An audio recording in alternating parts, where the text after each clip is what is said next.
So I think we should proceed. Yes, absolutely. जमीन के नीचे से. जमीन के नीचे से. वहाँ पे नवाबों की बोर्ड बांधी जाती थी. Okay. आपने तो बहुत crazy चीजें देखी होंगी. The thing is that I was born in a very multi-religious family. You know, my father's side, they are the Chandel Rajput from Mahoba converted to Islam. I did my Kanthasya in Sanskrit in the 4 Vedas. I've done a Shastri course in Sanskrit. I've also learned the Quran by heart. I'm a student of about 22 languages.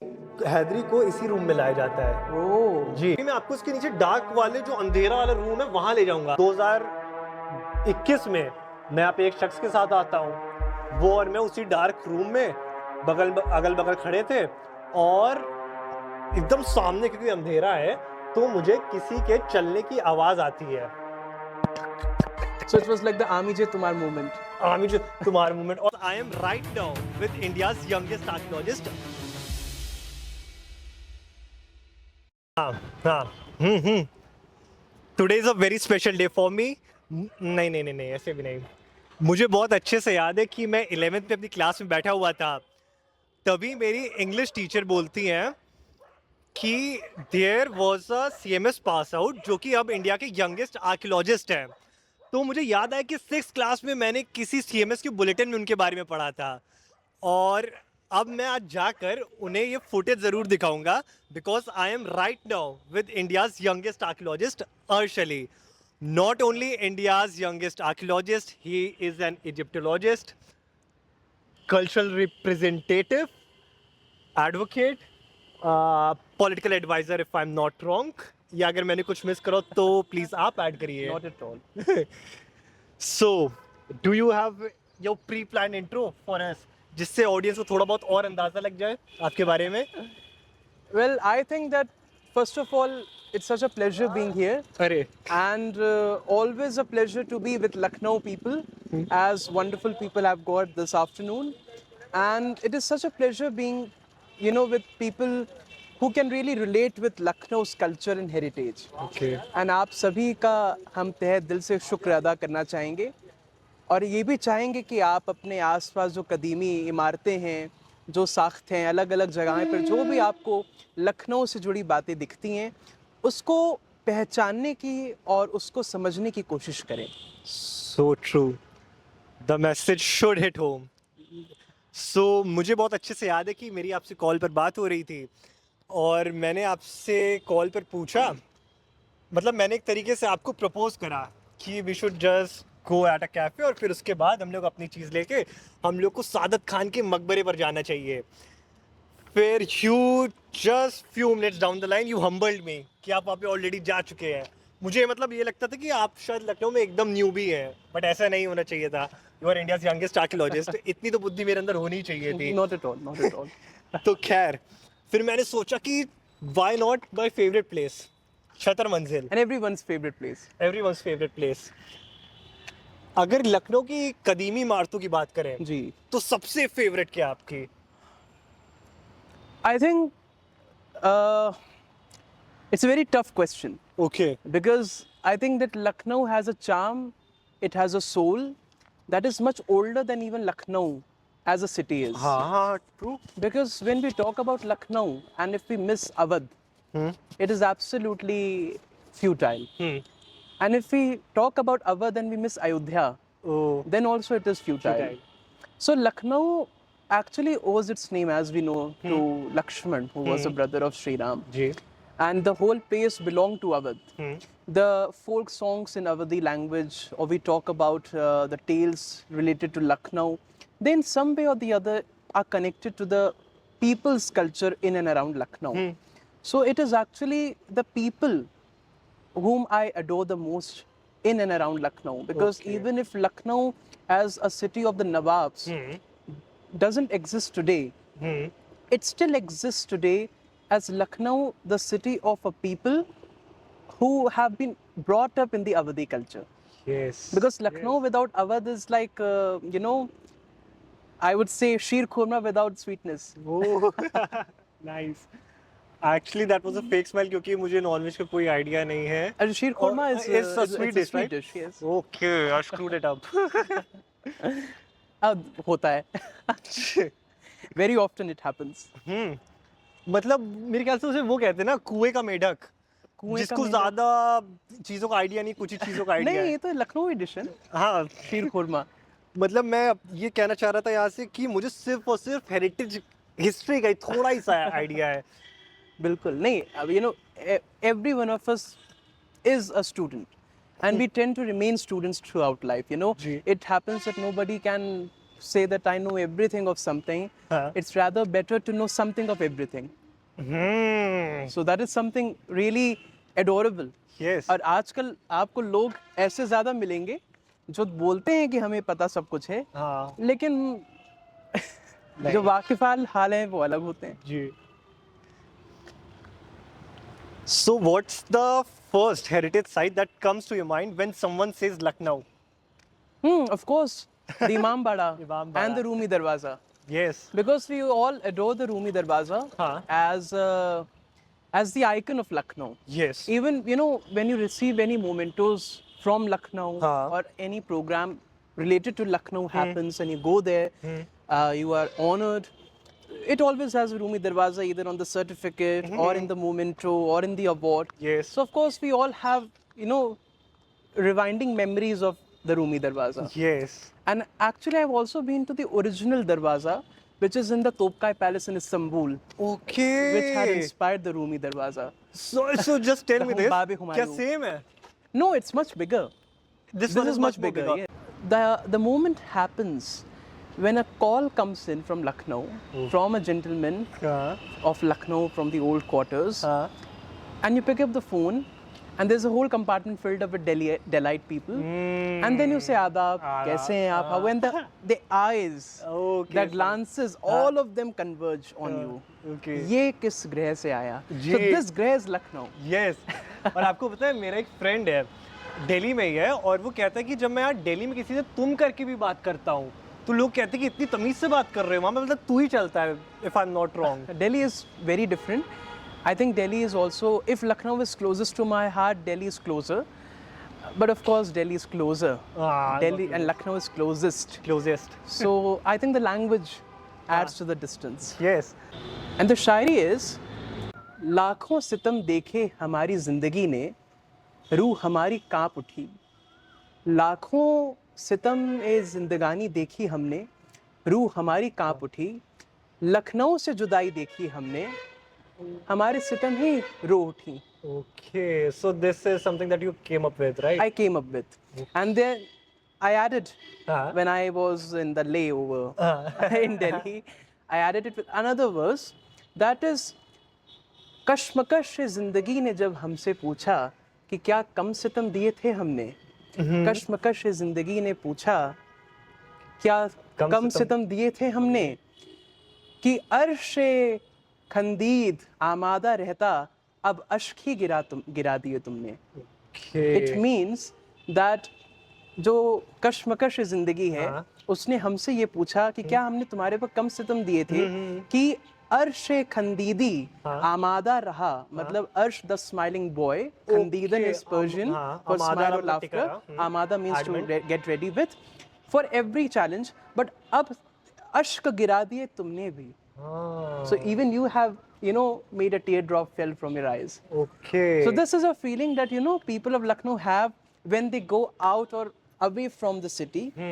And of course when you go for a long time as studying abroad. Yes. And still Lucknow tends to come closer and closer to you. Even it happened with Wajid Ali Shah, if I'm not wrong. Yes. The Matia Burj. Amazing. Yes, yes.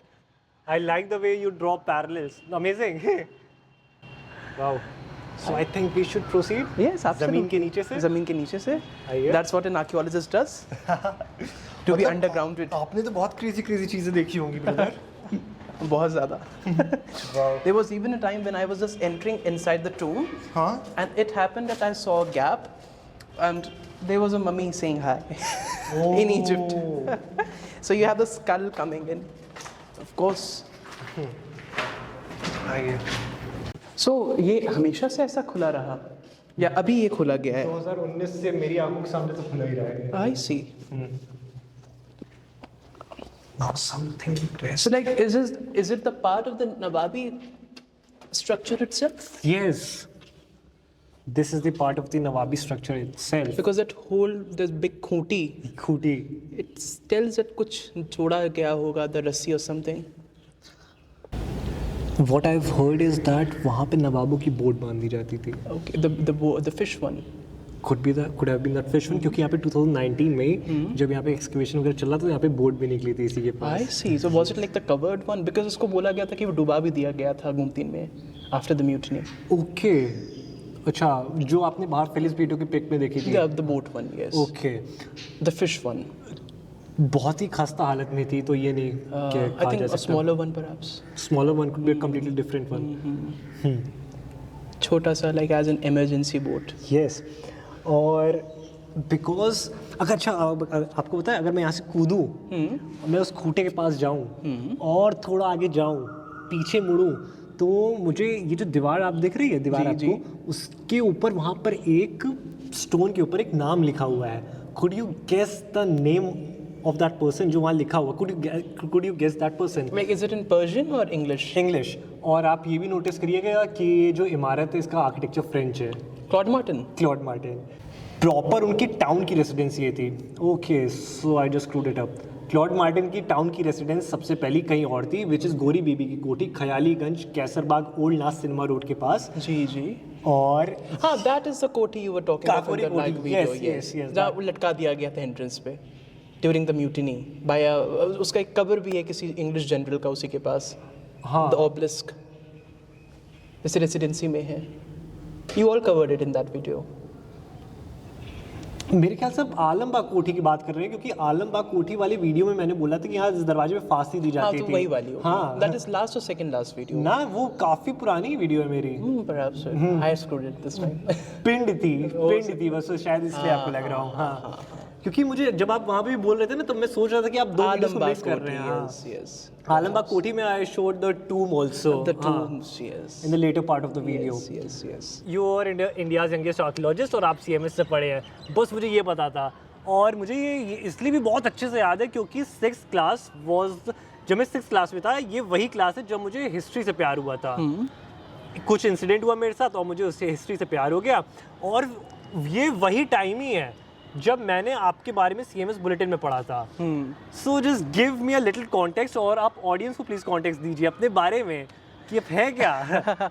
Well, people ask very often about me. They said कि Arsh, you have a catch hold of so many subjects, so many cultures, so many religions, so many histories, so many political parties were even. Yes.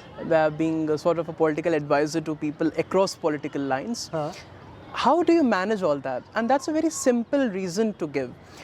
The reason is that I was born in a very, very multi-religious family. My father's side, they are the Chandel Rajput from Mahuba converted to Islam. We still retain many of our Rajput cultures and traditions. My maternal side is also, from Punjab and Kashmir. And like even one of my nani's or nana's grandmother, she was from Afghanistan. So, a lot of cultural contacts you have even from those regions, because your maternal side belongs to that part of India. And you're born and brought up in such a culture, such a family environment in which, people are speaking multitude of languages, they're following different traditions, different religious beliefs. They, even for instance, are celebrating all the festivals.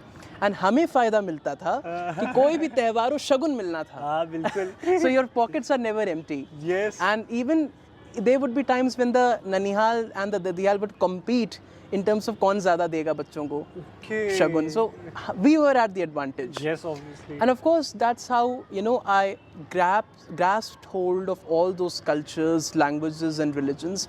I tried to learn everything. Like I'm a Kanthasya Karan. I did my Kanthasya Karan in Sanskrit in the 4 Vedas. I've done a Shastri course in Sanskrit. I've also learned the Quran by heart. I'm a student of about 22 languages. I know Persian, Arabic, Sanskrit, Pali, Punjabi, Ancient Egyptian, English, French, lots and lots. You just add it to 22. नाम भी नहीं recall हो पा रहे आपसे 22. But they are very much connected. Even I would just like to share an anecdote. When you learn Sanskrit, it's a very scientific language. You tend to catch hold of Persian very easily, because Farsi is also very much related to Sanskrit. They are actually two languages from a common ancestor. That is what we call the Proto-Indo-European language. Okay. So like words like azb is a word for horse. You have Ashva in Sanskrit. The Sapta Sindhu of Sanskrit becomes the Haft Hindu of Persia. So very, very great number of connections. Pidar for father, Pitra for father in Persian, in Sanskrit. Brother, the word for brother in Persian, Bhratra in Sanskrit. So a lot of commonalities. And even with Tamil, for instance. Even the tone Tamil, as I'm speaking right now, I just went this February to NIT Tiruchirappalli in the south, and I just started speaking something with them in Tamil, and they were mesmerized. Like for them, it was for the first time a North Indian was speaking in Tamil, because otherwise it's actually the North Indians anticipating the South Indians to know that they should know Hindi or at least be legible for the North Indians. So they came to me and they said, "Sir, it's for the first time we are hearing a North Indian speaking Tamil as Tamil and not Tamil or something like that." Okay, so Tamil होता ही नहीं है. वो तमिल होता ही और नहीं मैं है. बोल भी नहीं पाऊंगा जो सही में होता है. Because it's very difficult to pronounce. Okay. I actually learned Tamil from one of our chefs who used to work for our house in Delhi, and she was from Tamil Nadu. Okay. So I learned Tamil from her because she was also fluent in Hindi. She had worked in Delhi for 12 years. So, and I could catch hold of that because of Sanskrit. And that's why, whatever I have to tell, whatever I have to learn, it all connects with whatever I have. And of course, that adds a charm to things you do. Yes. Even in advocacy, for instance, because you use a lot of Latin. I learned Latin just for the sake that you have to use, the legal maxims in law, like nemo debet vis vixari pro uno iatum causa. That means that nobody should be. मैं समझ रहा हूँ. Yeah, that nobody should be vexed twice for the same crime. And these are the Latin maxims. So Sanskrit makes it very easy for you to learn Latin. A word like Agni in Sanskrit is Agnes in Latin. Words like, Deo for the sky is Dio or Deo in Latin. Okay. That's something heavenly. Okay. Even Dev in Sanskrit Yes. is Dio in Latin. Okay, same. Like in Latin, if you say, Father in heaven, hallowed by the name, so in nome patre de, there's the sewer de, so they speak that way. So if you know Sanskrit very well, you can comprehend that at least. So what was the last language that you learned? Oh, I'm learning Pali. That's a Buddhist You are language. currently learning Pali. I'm learning Pali. That would add it to the list as a 23rd language if I would complete the course. And what was the 22nd one? That's Arabic. Okay. Arabic as the grammar. Because though I could have understood the Arabic spoken or written, I could not make it out that what's a verb used or what's a grammatical structure that is being used. Okay. The masdar and the different forms of verbs, the declensions that you use. So that actually I polished it up.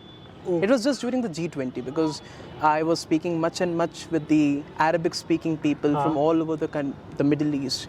So I polished that, my Arabic. Okay, so if I have to say I love you, Ritika, in Arabic, how would I have to? How would I Who say? is this Ritika? A crush of mine. Ritika, ana ahababti bikum. Ane hababti. Ana ahababti. Hababti. Ahababti. Like it's from the masdar habab, which means to love. Okay. So when you say that I love you, so ahabab means I love, and bikum, I love to you, I love you. Okay. Anti, I love you. Okay. तो एक बार फिर से बताइए मुझे just direct sentence बोलना है रितिका के लिए. Ritika, ana ahababti bikum. आना हबब्ती बिकुम. Ahababti. नहीं हो पाएगा. No, it's actually ana means I. Ahababti ya ahababta, which means I love. Okay, I love. And to you, bikum. Bikum. Yeah. To you, it would be like anti. Anti. Okay. Ana. Anta means you as a man. Anti means you as a woman. Okay. Ana, anta, anti. Ane anta anti. Huwa, hiya means he and she. So that's actually adding up to the complexity. Okay. I think you can add it more the charm if you can speak Urdu while proposing. Because being from Lucknow, you can add charm with a nazm of Wajid Ali Shah. हाँ अच्छा, I am glad that you brought this up, क्योंकि अब मैं अगर present day में किसी के सामने बोल देता हूँ ना कि मेरे जहन में अभी ये बात नहीं आ रही है, तो कहेंगे अरे तुम मुस्लिम हो बट कैसे एक लैंग्वेज को एसोसिएट कर, उर्दू क्यों एसोसिएट कर लिया जाता है इस्लाम Well, से? there's nothing called Urdu and there's nothing called Hindi. If you ask me as a person who is into both the Hindu-Muslim thing, who is both into the languages as well, the cultures, before partition, it's a historical reason, you know. Before partition, even the Gandhi ji and other leaders of the Congress and other parties, they were staunch believers of promoting Hindustani. Okay. And even Gandhi ji has said it many times in several instances, whether in Young India or in several of his newspaper articles, that Hindustani as a language should neither be a pure Sanskritized form of language Okay. and not even a purely Persianized form of language. Okay. It should have words from other languages, the local languages, the regional languages, and even the foreign languages. Okay. Like the word, Godam. It's French actually. Okay. But people don't know that they are using French for a word like Godam. It's a French word which we use in Hindi. Okay. So you can't make out which word actually belongs to which language in Hindi, or what we say as Hindustani, because it's a club of different languages. It has elements of Turkish, Persian. Nobody says ki kim aham त्वया जलम आगच्छा, क्या मैं आपके लिए जल रहा हूँ, ऐसा तो कोई नहीं कहता. नहीं. आपके लिए हम पानी लाएं. तो पानी, अब ये वर्ड कहाँ से आया? That is Turkish. Okay. Ab is Persian and Arabic. Like in Turkish it's actually pan या pan. अच्छा. So यहाँ भी आ गया. Like nobody says कि हमारा sort of like धन स्यूति निकालो. सब कहते बटवा निकालो. Batwa is something of Turkish origin. You have words of Tamil, you have words of Telugu in Hindustani. By the way, this language, what we say as Hindustani, from which Urdu and Hindi came out, it actually has its origin in the Deccan. It arose as a language in the Deccani Sultanates of Bijapur, Golconda, and Ahmednagar and Bidar and Berar. Okay, Hindustani. The Hindustani. That's called the Deccani Urdu. And that is a language that was used by Ibrahim Adil Shah too when he wrote the Norus, which is a book written by him on music and things like that. He was a Muslim ruler of Deccan Kingdom, and he actually starts his work with salutations to Saraswati and Ganesh, and then with Paigambar Shiromani. Okay. So that is actually the culture of India. It's very diverse. It's not secular. Like secular is a Western import. Okay. I would say that Indian culture is pluralistic since millennia. अच्छा. हाँ. And that same goes for language as well. But when partition happened, when Pakistan adopted the version of Hindustani that was written using the Arabic script, they called it Urdu. And then in retaliation to that, there were people who were demanding कि अगर पाकिस्तान ने Urdu adopt कर लिए, so we will adopt Hindi, which is actually writing the same language using Devanagari script.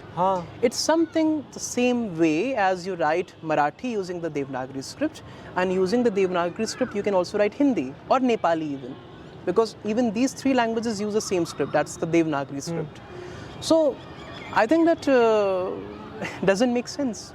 Historically, it's not prudent to say that Hindi and Urdu ever existed, because none of them existed as separate language. It was Hindustani, and that's, I think, how people of Pakistan understand us.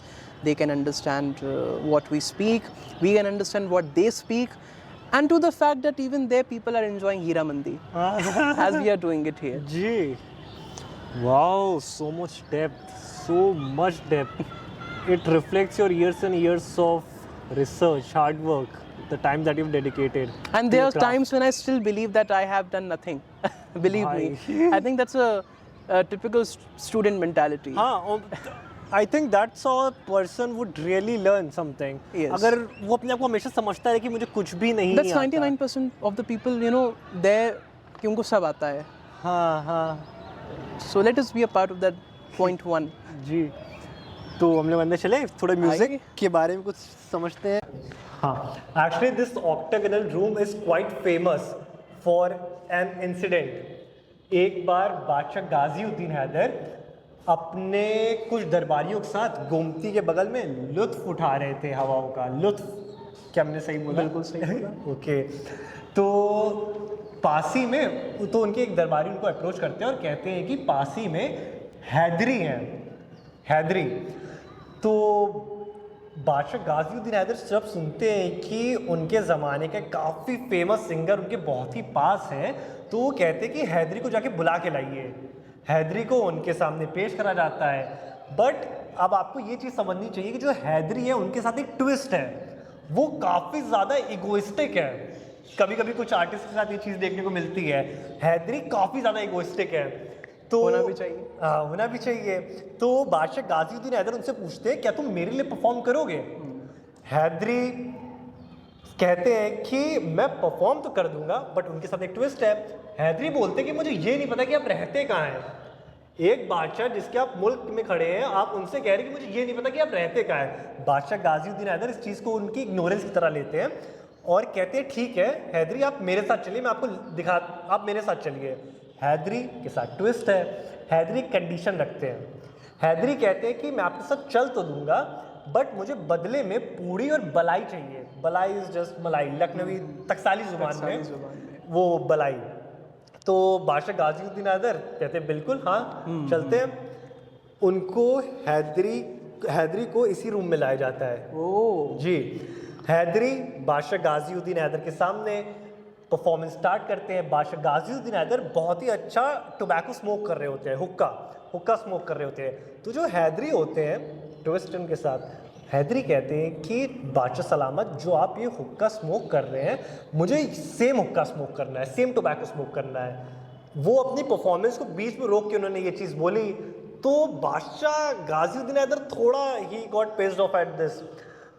बादशाह गाजिउद्दीन हैदर उन्हें दूसरे कमरे में भेजते हैं, हुक्का smoke करवाते हैं और इस बार हैदरी एक और कंडीशन रखते हैं कि जो आप मेरे लिए पूरी बलाई भिजवा रहे हैं, साथ ही में मेरी वाइफ के लिए भेजी जाए। बादशाह गाजिउद्दीन हैदर अब उनका सारा तमाशा थोड़ा बहुत समझ रहे थे। इस बार हैदरी को उनके हुजूर में सामने बुलाया जाता है और इस बार हैदरी के सामने कंडीशन रखते हैं बादशाह कहते हैं कि हैदरी आप परफॉर्म करेंगे और अगर अब आपकी परफॉर्मेंस की वजह से मेरी आंखों में आंसू नहीं आए तो बगली में गोमती नदी है, मैं आपको वहां फिकवा दूंगा। Haidari now perplex for his life, उन्होंने परफॉर्मेंस दी और आप गेस कर सकते हैं परफॉर्मेंस के एंड में क्या हुआ होगा। I think he was thrown into the river. ना, बादशाह गाजिउद्दीन हैदर की आंखों में आंसू आ जाते हैं because of the performance. Okay. बादशाह गाजिउद्दीन हैदर क्योंकि एक बादशाह थे, वो भी अवध सूबा अवध था उनका, तो उन्होंने बोला So he got saved with his life. हाँ, he got saved with his life। और बादशाह से वो बोलते हैं, बादशाह उनसे पूछते हैं कि आपको चाहिए क्या बदले में। हैदरी एक छोटे बच्चे के साथ 3 बार उन्होंने कंफर्म करा कि क्या आप सच में जो मुझे चाहिए वो दे देंगे, दे देंगे, दे देंगे। बादशाह कहते हैं आप बिल्कुल, तुम जो भी मांगोगे मुझसे वो तुम्हारा। हैदरी आप डिमांड कर सकते, आप सोच सकते हो उन्होंने क्या डिमांड करी होगी। Awadh. ना ना, not Awadh actually, so sorry. Yeah. बादशाह गाजिउद्दीन हैदर से कहते हैं कि आप मुझे अगली बार कभी भी परफॉर्मेंस के लिए ना बुलवाइएगा। And the reason that he gives to the king कि अगर आप मर जाते हैं तो किसी और को बादशाह बना दिया जाएगा, बट अगर एक हैदरी मर जाता है तो दूसरा हैदरी नहीं आएगा। नहीं आएगा। ये रीजन था। And he can just put away with any condition in Yes. the next performance. Yes. So like this is the hall where the performance happened. Yes. And perhaps he was sitting on his masnad and everything here. Yes. But the interesting thing to note is कि वो मसनद पे नहीं बैठे होंगे। मसनद पर एक नवाब बैठता है, वो एक थ्रोन पे बैठे होंगे। Even during a musical performance. Yes. So a teen would speak to you again. I remember कि मेरी बहुत प्यारी मतलब क्रश थी। तो रिसेंटली की बात है, फेब की मेरे ख्याल से बात होगी।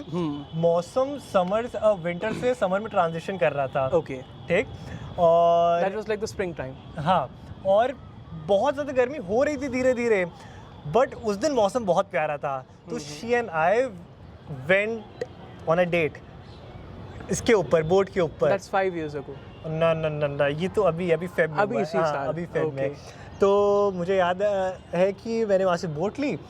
अब जब क्योंकि मैंने आपसे बोट ली पूछा तो मुझे ये भी याद आया ना कि उसमें कोई सेफ्टी मेजर्स नहीं नहीं है। होते। हाँ, तो वही वो उस बोट पे बहुत डर रही थी।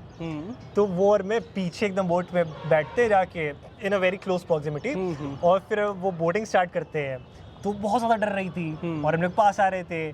तो आखिरी में जो वापस बोट वहाँ पे लगनी थी, तो बड़ी कनिंगली बोट वाला मुझसे बोलता है, भैया एक और round.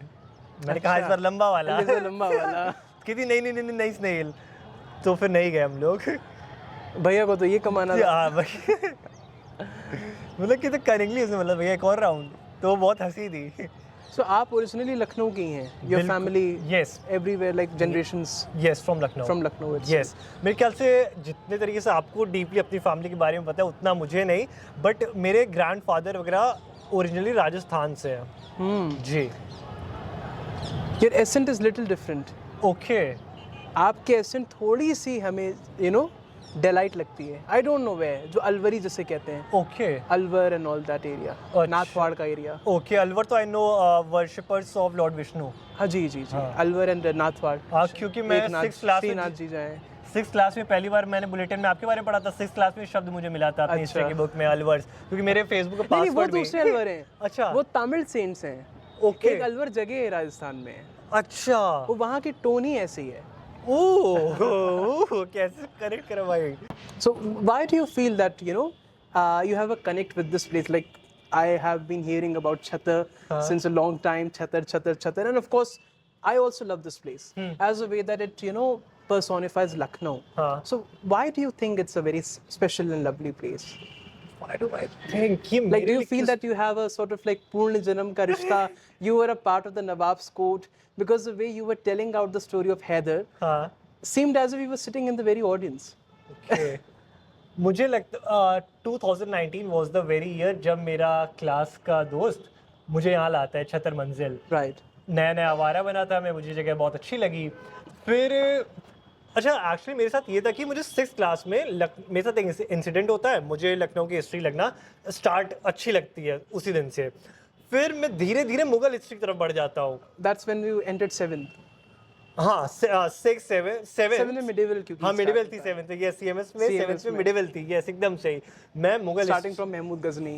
Yes, Turkish invasion was the name of the Yes, chapter. उससे पहले इस्लाम एंड क्रिश्चियनिटी भी था एक चैप्टर। शायद। यूनिट टेस्ट में बोला था पढ़ लो। CMS things. CMS things.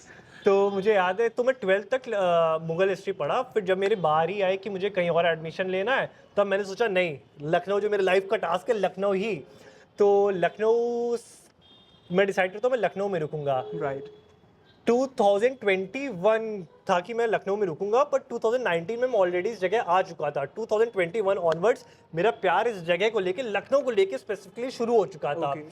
इसलिए मेरा कनेक्शन इसलिए से इतना ज़्यादा मुझे अच्छा लगता है because through out the 4 palace complexes which the nawabs of Awadh commission in Lucknow, this was the 3rd palace complex and it is the only palace complex which was inhabited by the Nawabs of Awadh for the longest period of time. That was for 47 years. That's a huge span Yes. of time. 47 years के लिए नवाब, जिनकी नवाबी पूरी दुनिया में famous है, वो यहाँ रहते थे। It's like the Buckingham Palace of Lucknow. Yes, true. It's not the Windsor हाँ। or not the Hampshire or ji. any other place. हाँ। तो मेरे ख्याल से मेरे लिए ये जगह 2019-20 यही साल थे जब मैं एकदम अकेले यहाँ पे आना शुरू हो गया था। बिल्कुल। मुझे सबसे क्लोजेस्ट फील लगता था कि मुझे बस आना है, यही छतर में आना है, क्योंकि मुझे लगता था कि नवाब है यहाँ पे, ऐसा मुझे You लगता could था। have still felt the हाँ, presence. जी। और अभी मैं आपको इसके नीचे डार्क वाले जो अंधेरा वाला रूम है वहां ले जाऊंगा। So like, do you feel that Nawab Saab in the choga and the turban and the hookah and the long moustache would still be roaming around here? मुझे ऐसे लगता था और मैं सोचता था कि जब भी अगर मुझे ऐसा कुछ देखने को मिला तो मैं उस इंसान को पकड़ लूंगा और रोक के बोलूंगा अब मुझे आप सही हिस्ट्री बताइए। रूह कब्ज कर लेंगे। हाँ, मुझे लगता था कि यही सबसे परफेक्ट इंसान होगा ना जो मुझे हिस्ट्री बता सकता है एकदम ऑथेंटिक वे में। बट फिर 2021 में मैं यहाँ पे एक शख्स के साथ आता हूँ, वो और मैं उसी डार्क रूम में अगल बगल खड़े थे और एकदम सामने क्योंकि अंधेरा है तो मुझे किसी के चलने की आवाज आती है, ठक ठक ठक ठक ठक। So it was like the Army Je Tumar moment. Aamir जो तुम्हारा मूवमेंट। और मुझे पता है मैं भी एक चीज बोलने वाला था Right. कि जब मैं आपको उस रूम में ले जाऊंगा तो आपके दिमाग में सिर्फ वही गाना आएगा सबसे Okay, पहला। I would sing it for you. then. अरे तो मैं उस इंसान के साथ एकदम बगल में खड़ा होता हूँ, सामने एकदम अंधेरा है, एकदम सामने अंधेरा है, और तभी सामने से किसी की चलने की आवाज आ रही है, बहुत देर से चलने की आवाज आ रही है। तो अब तक उस इंसान को हम दोनों के पास एकदम आ जाना चाहिए, बट हम दोनों को कोई सामने दिख नहीं रहा है। Okay. और सिर्फ बूट्स की आवाज आ रही है चलने की। And that was like boots. Boots, Not the animal or ना the ना ना, bird. बूट्स की आवाज थी वो। Boots थी। ठक ठक, बूट्स की Was it प्रॉपर बूट्स की Claude आवाज Martin थी। then? I don't know. मेरी कोठी में क्या कर रहे हो? Originally तो मेरी है। जी, वो फरहद बशुन की है By extension. Bye extension. तो मुझे याद है फिर मैं वहां से भाग गया। Oh, you were scared. जी, और मुझे वो आखिरी टाइम था जब जब मैं किसी इंसान के साथ आया, उसके बाद मेरे अंदर इतने गट्स आ गए, क्योंकि मेरे साथ ये था कि अगर जैसे मुझे कोई निकल के भी डरा दे तो मैं डरूंगा, तो हाँ डरूंगा, बट मुझे गुस्सा बहुत जल्दी आएगा कि मैं डर गया। मतलब मैं अपने नजरों में अपने आप को फट्टू नहीं देखना चाहता Okay, हूँ। हाँ, okay. That is the very same reason कि मैं लोगों को अप्रोच भी इसलिए करता हूँ, नॉट बिकॉज कि मैं सोशल हूँ, एक्सट्रोवर्ट हूँ, बट मुझे लगता है कि मुझे बहुत ज़्यादा डर लग रहा है, मैं अपने आप को बस फट्टू नहीं देखना चाहता। तो वो उस दिन के बाद मैं छतर मंजिल अगले दिन अकेले आया था कि मैं बस अकेले कुछ भी हो, मैं अकेले ही Just to meet जाऊंगा। that person जिसकी बूट की आवाज थी. हाँ हाँ, मैं बस अपने आप को प्रूव करना चाहता था कि स्नेल तुम फट्टू नहीं हो। Wow, that's like खतरों के खिलाड़ी movement. Yes, Going back to the place where you came हाँ हाँ हाँ, running about. Yes yes, Wow. हाँ And like you can still hear the azan Yes. in this, aura. Yes Like even the Nawabs would have heard it yes when they would have been living here. Yes कह रहे azan का time होगा, चलो अफ्तार खोलो. जी।